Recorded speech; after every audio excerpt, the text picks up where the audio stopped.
The program you are about to hear is a production of the River's Edge Radio Network. The River's Edge can be heard 24 hours a day with the best in local Pittsburgh music at riversedgepgh.com. The River's Edge, your voice for local music. Enjoy the show.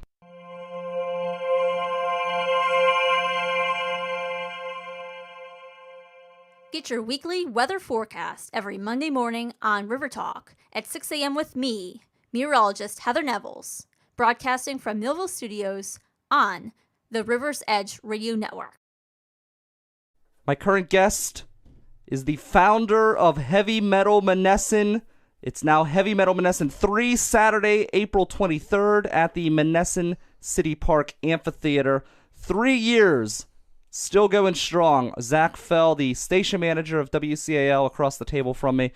So, we've got a nice little camera now. This is the first time I think you've been in this studio with video. The first time that first time I've had the camera on me here. Yeah, so kind of creepy, huh?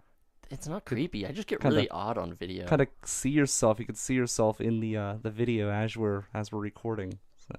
I always come off super awkward on video, so that hopefully doesn't hurt. This is weird, too, because this is the first time. Zach has been a reoccurring guest on River Talk. There's a few different times you've been on, but this is the first time that you've been on the program where it wasn't the 5th Monday or 5th Sunday of the month. So, it's kind of going into new uncharted territory here. I'm here on a normal day. Yeah, this is a normal River Talk day, because before we used to have everything set up. If you are an early listener to River Talk, you'll know that everything was we had monthly guests, and it was very there was the first Monday of the month, the second Monday of the month, the third, the fourth, and you would always have the same guest each month. Now there would be different interviews and things like that, but there would always be that consistency. That kind of went to the wayside, but during that time you were here and you were always on the 5th Monday. The odd day of the month. The odd day of the month, yes. I dig it. I'm fine with that. Yeah, so Heavy Metal Monessen, it's back for year 3, and it's bigger than ever. I'm excited. It's going to be a good time. Last year we were involved a little bit. This year we're all in. All of the cards are on the table, and it's going to be a great thing for the River's Edge Radio Network. We're really excited to be a member of it, and it's our second year involved, but it's actually WCAL's first year, which is kind of funny because first official. You've been involved since obviously the beginning. You started it. You are the now station manager of WCAL. So talk about WCAL's involvement, how that's going to help the festival, and where do you think that's going to move the festival, and why now? Why is this the first year that we're jumping in? There are 2 or 3 really important points, I guess, to all of those questions. How they've been involved in the past. I basically book it like we would do a remote broadcast, like when we go out in public and play music and jam and, annoy the public with our love of music. Mm-hmm. They were involved in that way, so they would show up, play music between the bands. Okay. So it was still kind of a presence there, but never like an official sponsorship, never like an official partnership. It was just they were just one of the smaller aspects of the festival. Sure. But that makes it a big difference, though, because there is one thing, I hate when you go to a show or you go to a festival and there's 20-30 minutes of just nothing between the bands. Yes. And just nothing going on. So, well, what do we do now? Well, we leave. Stand there and look at each other. Yeah. Why would we want to interact with each other? We're there at a festival. Well, that's true. That's why we have phones. So that's kind of how they've been involved in the past. This year, we were able to actually get a full, sponsorship. They are, I guess just. We deemed it a good for the station just to get more involved with the local musical communities. Mm-hmm. And Monessen is right in our broadcast range. Yes. A lot of the bands, some of them are local, and they have made appearances on the radio. We've interviewed some of them before. Some of them have submitted their music, and we've played it on the air before. So perfect overlap of just what we are currently doing and how we can interact with our target audience, which is our, the local music fans. Mm-hmm. We're going we're gonna be doing interviews on my show every Sunday night from 6 to 10 p.m. Usually up until then, I still have to schedule them because I'm lazy. Well, you know what's awesome about that is between that show and River Talk Monday morning, you could just, if you're an overnighter, you could just stay up, start your day. Yeah, start your day with the currently Untitled Metal show on 91.9 WCAL. And then you can wake up to River Talk. How long has it? I mean, we say currently, but how long does currently last? Because I think it's currently been untitled for quite a few years, right? It has been untitled since I first started it. And when did I started it in the spring of... Oh, this is my second semester at Cal. I started in the fall of 12, because it was a year after I graduated. So spring of 13. Spring of 2013. So it is going on. Holy cow, we just had our 3-year anniversary. There we go. Woo! 3 years of untitled metal goodness. I don't know. I'm working on a title. I think I got something I think I might like, and I think the fans will really enjoy. You've only got a couple months left to get that going. The name will be unveiled when it's time to unveil it. Okay. Is it gonna be like your last day before you graduate that you're gonna release it? No, none of that. No, none of that. Okay. No. Don't tune in Sunday nights from 6 to 10 p.m. over the next couple months, because they're not my last couple months. Do it because I play good music. That's right. And that I might finally title my metal show. There we go. So down the stretch. So yeah, no, but I think it's exciting. WCAL is involved, and I think it definitely adds more. It creates more of an opportunity for promotion for the festival as well, because for people, everyone, it's going to be mutually beneficial. Station's going to benefit because obviously we're going out and being public to our market. We're going out and interacting with our fans. We're going out and getting involved with local bands and spreading music for free. Mm-hmm. We're going on putting on a free show because we love music. It's what we do. It's kind of the thing we should be doing. And the festival benefits because it's more promotion. It's having an actual physical name on it instead of me just putting mine.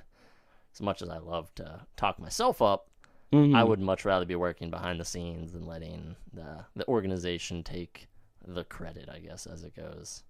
And I think it's going to be a great partnership for everyone. We're happy to have the River's Edge involved. We have worked together for the last couple of years. Yes, and getting a really big chance to do it now, I think it is the culmination of everything, at least I've been working for the last couple of years. Yeah, and it's been great for us because now that we last year when we got involved, it was more of a podcast situation, and now we've transitioned into a 24-hour radio network, so we have more opportunities to promote the event, and it's great for us because the River's Edge is the only station in Pittsburgh that's 100% local music, local original music, so it's definitely a great blend for us as well to be involved in an event like this. And speaking of the event, what is new to the event this year? I know there's some change-ups, there's some new bands in the mix. There's a lot of really well-known bands as well, and then of course we have the bulwarks of the festival, such as Claymore, who's back for the 3rd year. They've been glad to have them back. Yeah, they've been there since the beginning. So yeah, tell us a little bit about what's new, what we can expect, what is on deck at Heavy Metal Monessen 3. The very first thing that I think is going to be the biggest aspect of it that me and Jonathan we threw this around for a while. He proposed the idea months ago, way before we even started talking about the festival, before we even started looking at bands. He said, and this is over Facebook, so obviously not in any sort of manner like this, and I'm going to paraphrase it. I want to do a second stage. Yes. I was like, oh, okay. How? We're going to get the equipment, and we're going to have 2 stages. There's pavilions up in the park that would be perfect, and I want to do it. I was like, well, okay. Do you know how? Yeah, we got to get the system for it. Okay. If you can get the system, if this is physically possible for us to actually go out and get a second stage so that we can alternate and have smoother transitions and ultimately get more bands, go for it, dude. Yeah. I was all for it. I loved it. So because of that, we were able to extend the number of bands playing. Last year we had 6, all on the amphitheater. Mm-hmm. And this year we have 1, 2, 3, 4, 5, 6, 7, 8, 9, and 10. We have 10 bands playing 10 this bands, year. nice. So only 2 of them have played in the past, Claymore and Talion, both local Pittsburgh bands. Well, they're all local Pittsburgh bands. Yes. And so that's not new. I mean, we haven't branched out yet. We're still sticking to the locals. But you know what? I like that. See, that's what I like about this festival, because there's so much local talent in Pittsburgh. And that's one thing that we try to push here at riversedgepgh.com, that there is this talent there. It's great. I mean, these songs, I get these songs stuck in my head throughout the day. And people don't always realize that. It's amazing for the amount of talent that we have in the Pittsburgh area that people don't even realize it's out there.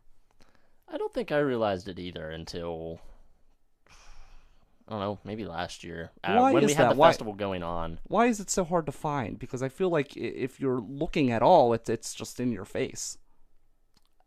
It might not be too hard to find. I really don't think it's hard to go out and see that there are a ton of Pittsburgh bands out there. There's a ton of talent. Obviously, we're bringing a bunch of it. We've done it for 3 years. And I think it's just people don't know to look. If you're not actively looking for local Pittsburgh talent, what's going to differentiate the bands for you? So we're trying to stick. I mean, I was born and raised in Carnegie, not too far out of Pittsburgh. Still go to Cal. A lot of our bands and our DJs and the people that I interact with are local and interact with in the community.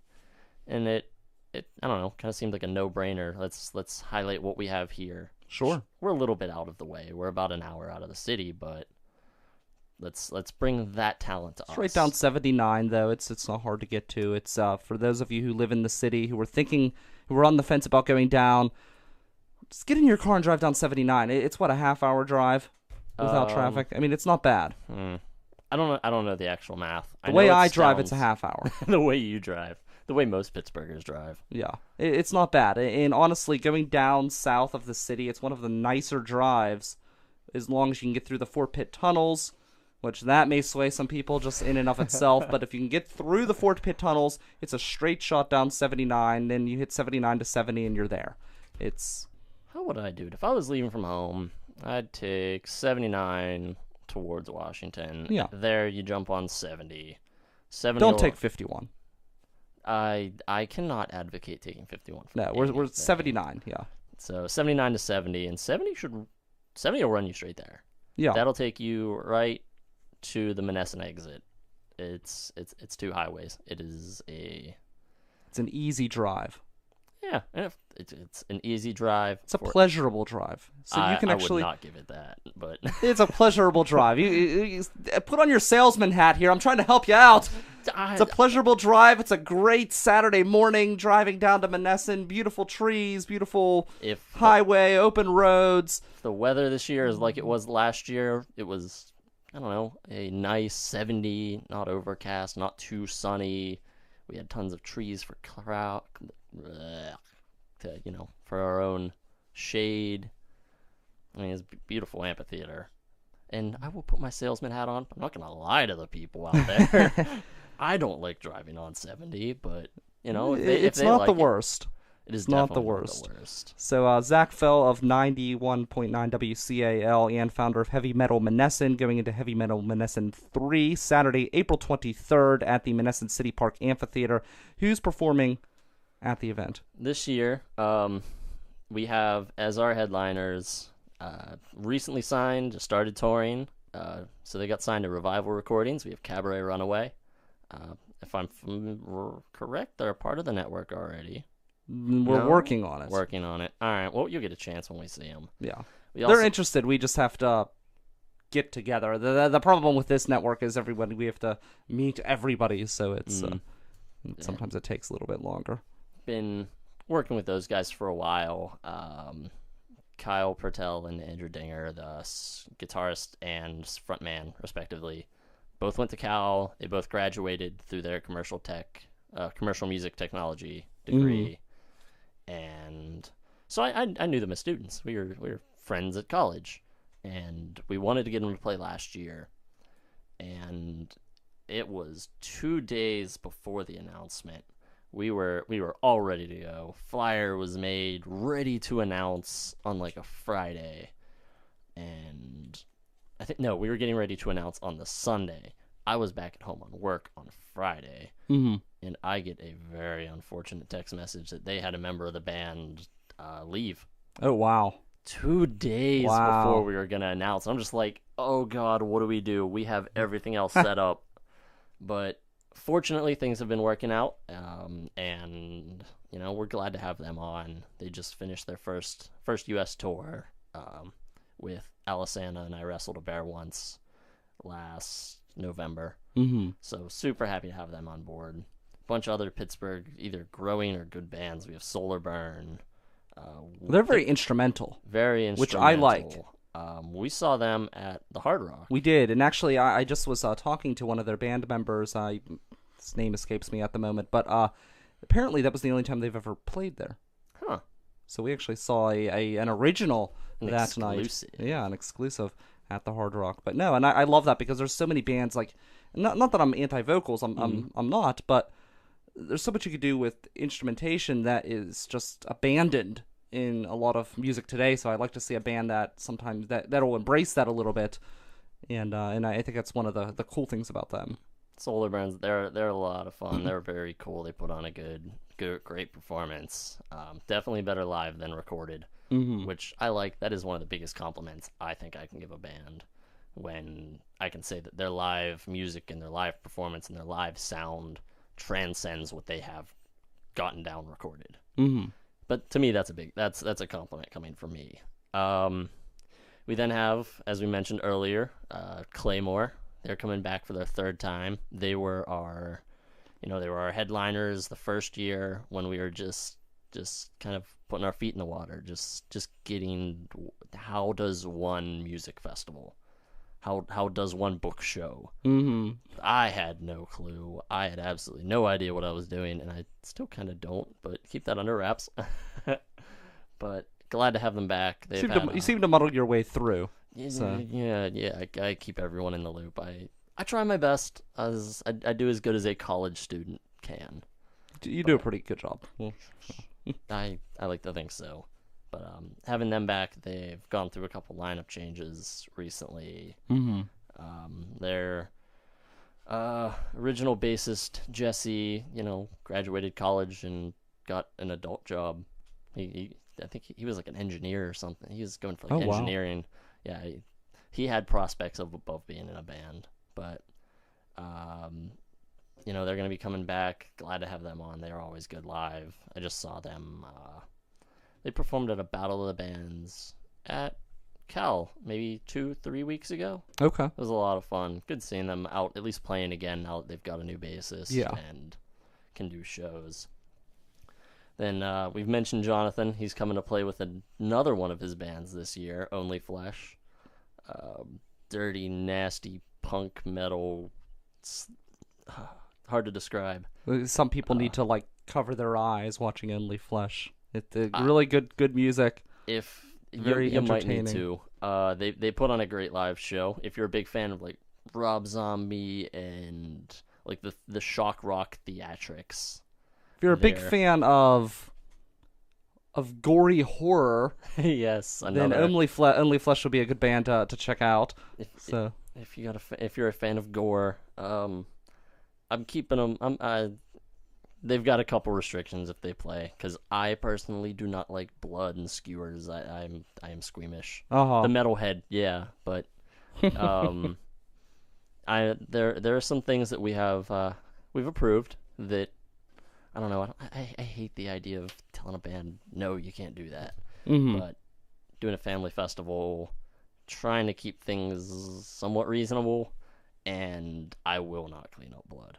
Yeah. I like to think that everyone will clean up after themselves and make no mess and cause no problems whatsoever. But history dictates otherwise. And trust me. If I end up having to clean, but they're going to be doing some cool stuff. They're going to be capping off the night at the end, and we've got a couple surprises that I am not allowed to talk about that they might be doing, and you might want to stay till the end to see. Okay. So there's that. Moving on, we have Tartarus. They're another local band. Wow, why do I keep catching myself with that? They're all local bands. They're all Pittsburgh bands. Yes. They're all. That's what's great about it.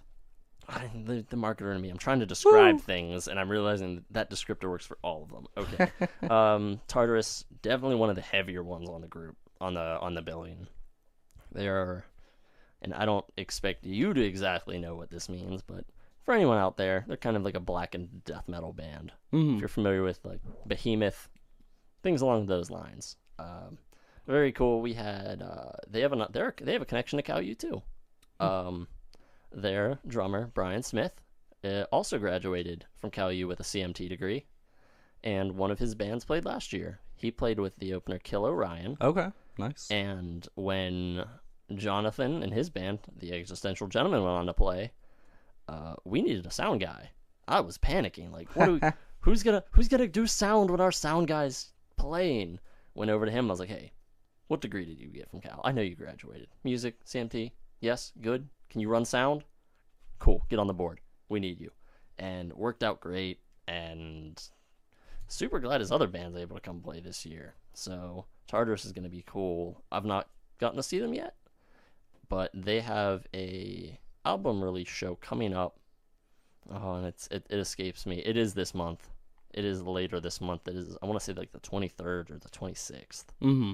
But I don't know off the top of my head, and I don't want to confuse anyone. We'll get them in studio. We'll make that happen. I Make that happen, promoter. Make it Get them in happen. studio. We'll promote the release. Make it happen. Okay. I'll talk to Brian. Another one that we have on. I'm actually not too familiar with these guys. These are an addition on Jonathan's pick. They are called Old Lords. I want to say they're more of a sludgy doom metal type band, but I'm not super familiar with these guys, and a little ashamed to admit it. But I check out all the bands, but it is sometimes I just have to take a bit of a backseat on certain decisions because I know that Jonathan knows well too. Sure. So we're both informed. We both know what'll work well and what'll go on a good show. So I don't have much to say about these guys because I haven't seen them, but Jonathan vouched for them, and well, they're on the bill, so obviously it's got to be pretty good. Yeah. Another one of the local Cal U talent we have. Shadow of Corvus. They are a solo project of another CMT student. Okay. This is a recurring theme here. This Yeah. the CMT degree. You know what? It's Cal. interesting with Cal because we actually have some bands that are on our network that aren't metal bands that are from Cal. There's a lot of music that comes out of Cal U. It's weird because they don't have the most well-known music program, but there's still a lot of like phenomenal music that comes out of it. I guess it's a quality program. It's not the most well-known, but clearly the quality's there. I agree with that entirely. So we've got Jonathan Bazzuti here tonight. There's a few bands that we have that come out of Cal. I was just at that Battle of the Bands on campus a couple weeks ago, and there were 4 or 5 just different Cal U bands. Most of them I'd never heard of. They didn't include here tonight. They didn't include some of the other ones, and I don't know if it's just the school breeding it or if this program that they have, I know it's pretty new. I know it's definitely within the last 10 years. Yeah. Just added into the school. And they're doing something right because there is some really good, really talented people out there. They're either playing the shows out in Pittsburgh. If they're not playing them, they are recording the artists, or they are engineering the sound, like the live sound of the show. And there's just a lot of talent coming out of there right now, at least in my eyes. My completely biased opinion. I agree. And I hear music from all over, especially working here at this station, and it's amazing. You look at Point Park University, for example; they have their own record label, Pioneer Records. Yeah. And then you look at Cal, and I feel like Cal's putting out just as much good content as Point Park. I should look into starting a record label out of Cal. Yeah. I mean, that's what they do. It's only for, I believe it's only for Point Park students. I know it's run by the university, and so it's out there. The college music scene is really college musicians in the college music scene. That's really on the rise, and I just think it's fascinating that Cal is in the mix with that, despite the program being so new. And it's new. We're out of the city, but it's where there's a lot of talent coming from right now. Yeah. So I love it. But I'm a music person, so obviously I'm gonna love it. Sure. Real quick, I just want to touch on a couple other things. Placid Promotion. They talk about their involvement with the festival. That would come from Jonathan. He works heavily with them. They were one of the promoters from last year that they got involved, and they helped spread the word quite a lot. Most of their work is, at least from what I've seen, social media based. Mm-hmm. But I'm going to vouch for it as a marketing student. I'm going to say that social media is one of the most important things that we use to get the word out. Well, it's so affordable, too. I look at just, we had that one-year party. You were in attendance, so thank you for that. But at the one-year party, I was able to pack the place, and I spent maybe $60 on Facebook ads, and that was the extent of it. There was no, promos anywhere else. There were no, we didn't even have a drop on the network. We didn't even get that because I was just running around trying to do so many different things. So literally Facebook is what packed the place. So social media it's paramount. It's something that I have started to I've had to look at seriously. I have been using social media since MySpace years ago. Mm-hmm. Years ago, when I was a little snot-nosed little brat that probably shouldn't have had one. And the utilitarian aspects of it are great. I love that, I don't want to say spam my friends, because I try to keep it out. I try to keep it out. For those who don't, care, I'm not going to be spamming them with invites, sending them all, hey, check it out. I know you don't care, but check it out. I know my audience, and a lot of them connect and stay in touch via Facebook. We interact in musical groups, local Pittsburgh groups, local musicians. We share our projects, and you know how easy it is to make a flyer and just, hey, make all the bands share this. All the bands share it. All their fans see it. All the members share it. All their family, friends, fans, they all see it. It's so easy to... I can't make you go into your date book, go into your calendar, and add my concert. Sure. But if you see my event, you go in, you hit interested, you will be notified about it sometime in the future. And it's a little reminder. It's something real simple, but that cost me $0. And as a broke college student, $0 is right within my budget. It's always right there. Yes. It is right about in there, what I can afford. So it's been huge for us. Obviously, going to be working with CUTV and some of the other Cowie media to help get the word out. We're gonna do it the old-fashioned way, handing out flyers and handbills, and the new-fashioned way, hitting up Facebook and Twitter, and the medium-fashioned way where I go to newspapers. There we go. All right, Zach. Looking forward to it. Check that out. It's going to be April 23rd, Saturday, Heavy Metal Monessen 3. You can hear interviews with different bands all the way leading up to the event on River Talk Extra, and the currently Untitled Metal Show, which you can hear Sunday nights. From 6 to 10 p.m. Yes. You can listen live at 91.9 FM, or you can go to our website, sai.cau.edu/WCAL, and listen live. Or you can go with the easier link that I use, wcal.cau.edu. If that one, I know the official one. It does work, yes. Go to Google, type in CAU WCAL or WCAL Radio. Go to TuneIn, type in WCAL. We come up. Yes, we're both on TuneIn, so you can find both stations right there on TuneIn Radio. And so definitely check that out. Sunday evenings, check out River Talk. You're listening now, Monday mornings. But also check out the River Talk Extras Friday mornings after Geiks Got Game at 8 a.m. That's Zach Fehl, founder of Heavy Metal Monessen, station manager at 91.9 WCAL. I'm Brian Crawford on the River's Edge Radio Network.